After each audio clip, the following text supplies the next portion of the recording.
Welcome বন্ধুরা, আজকের ভিডিওতে আমরা আপনাদের জন্য নিয়ে এসেছি এক চিরন্তর প্রেমের করুণ কাহিনী, লায়লা এবং মজনুর গল্প। এই গল্পে আপনি দেখতে পাবেন কিভাবে দুটি হৃদয় একে অপরের জন্য পাগল হয়ে যায়, সমাজের বাধা, ভুল বোঝাবুঝি এবং শেষ পর্যন্ত একসাথে থাকার জন্য তাদের আত্মাদের যাত্রা।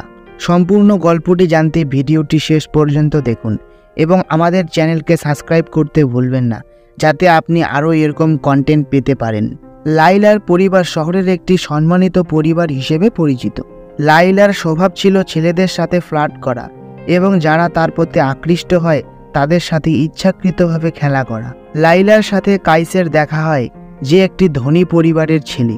প্রথমে লাইলা তাদের সম্পর্কে নিশ্চিত ছিল না এবং তাকে অনুসরণ করতে নিষেধ করে।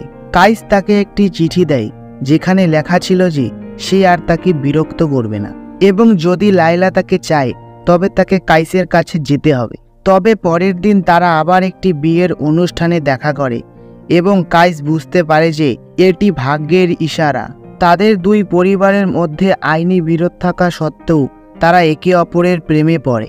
যখন লাইলার পরিবার তাদের সম্পর্কের কথা জানতে পারে তখন তারা লাইলার বিয়ে ঠিক করে ইব্বানের সাথে, যে তার বাবার রাজনৈতিক সহকারী। তার বাবা বিষ পান করার হুমকি দিলে লাইলাকে বিয়েতে অংশ নিতে বাধ্য করা হয়। তবে লাইলা এখনো আশাবাদী ছিল যে কাইস তার বাবাকে বুঝিয়ে বলবে, কিন্তু লাইলার কান একটি কথোপকথনে যায় এবং সে ভুল বোঝে যে কাইস তার বাবার সাথে অসম্মানজনকভাবে কথা বলেছিল।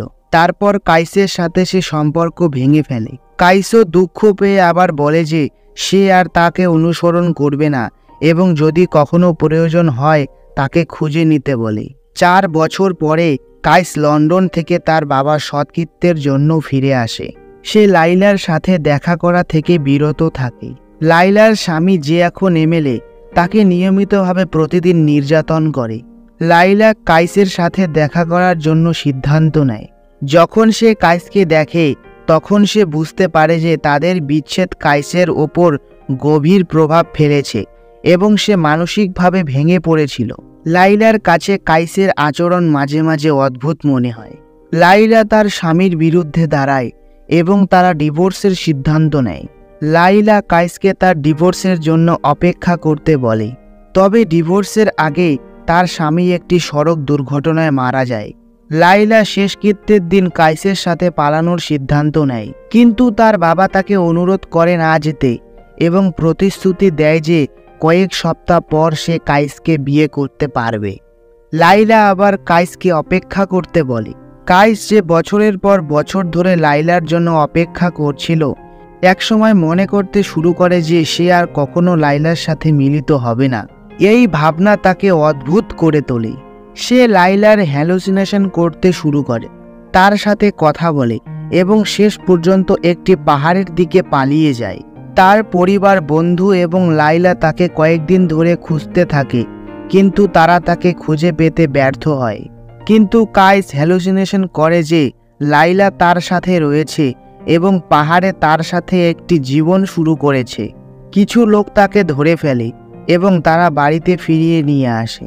সেখানে সে লাইলাকে চিনতে পারে, কিন্তু সে বলে যে লাইলাকে এক ব্যক্তি নয় এবং সে সর্বত্র রয়েছে এবং বিভিন্ন দিকে ইঙ্গিত করে। লাইলা বুঝতে পারে যে কাইস প্রেমের এক চরম পর্যায়ে পৌঁছে গেছে। সে ঘোষণা করে যে তাদের একসাথে থাকতে হলে তাদের আত্মার মিলিত হতে হবে। তারপর কাইসের দেওয়া চিঠিটি হাতে ধরে, যা তাদের সম্পর্কের শুরুতে তাকে দিয়েছিল। তারপর লাইলা মারা যায়। চিঠিতে লেখা ছিল যে যদি সে কাইসকে চায় তবে তাকে কাইসের কাছে পৌঁছতে হবে, যা ইঙ্গিত দেয় যে লাইলা আবার তার কাছে পৌঁছানোর যাত্রা শুরু করেছে।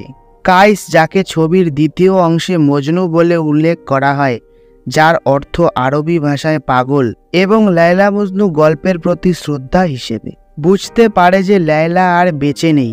পাহাড়ের দিকে দৌড় দেয়। যখন সে হোঁচট খেয়ে লাইলার কবরের ওপর মাথা আঘাত করে, শেষ নিঃশ্বাস নেওয়ার সময় সে দেখতে পায় যে লায়লা তাকে পাহাড়ের চূড়া থেকে ডাকছে।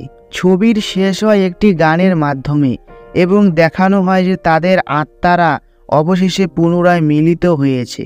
তারা সবকিছু করতে স্বাধীন যা তারা একসাথে করার পরিকল্পনা করেছিল।